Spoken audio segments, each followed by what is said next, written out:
Brought to you by DK Audio.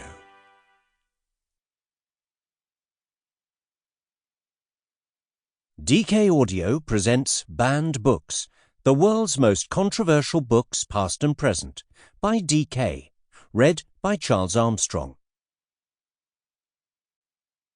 Introduction. Books have been banned for as long as people have been writing things down. By 1559, the Catholic Church had compiled a list of banned books called the Index Librorum Prohibitorum, Index of Prohibited Books. More than 400 years later, in 1989, Iran's Ayatollah Ruhollah Khomeini called for the author of the Satanic Verses, Salman Rushdie, to be executed for blasphemy.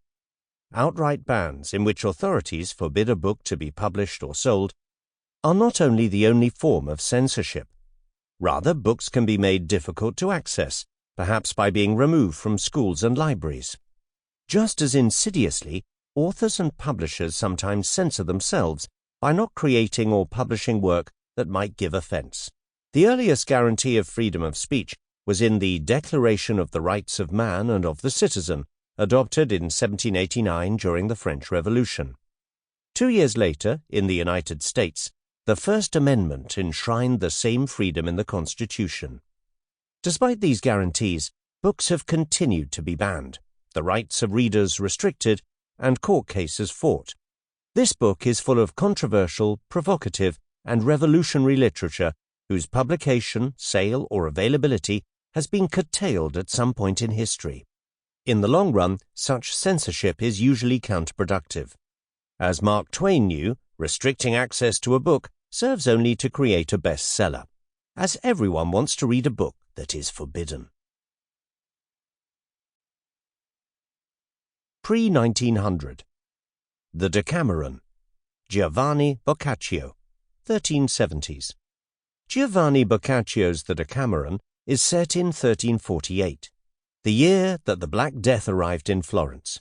It features 10 young men and women who have fled Florence for a villa in the nearby hills. Over 10 days, they amuse themselves by telling each other 100 stories.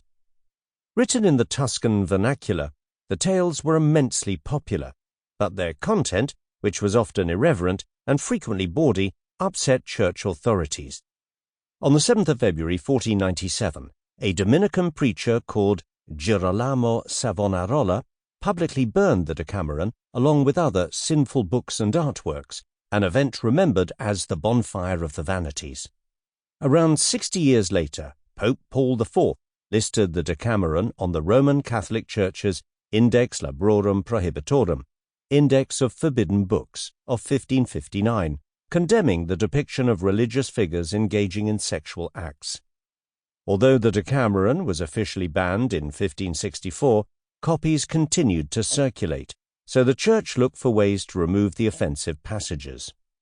A revised version that replaced the religious characters with other members of society, but preserved the sexual references, was authorized by Pope Gregory XIII in 1573. But 9 years later, Pope Sixtus V ordered the removal of all sexual activity and innuendos from the book. Although this version was published, it did not satisfy Sixtus and remained on the index.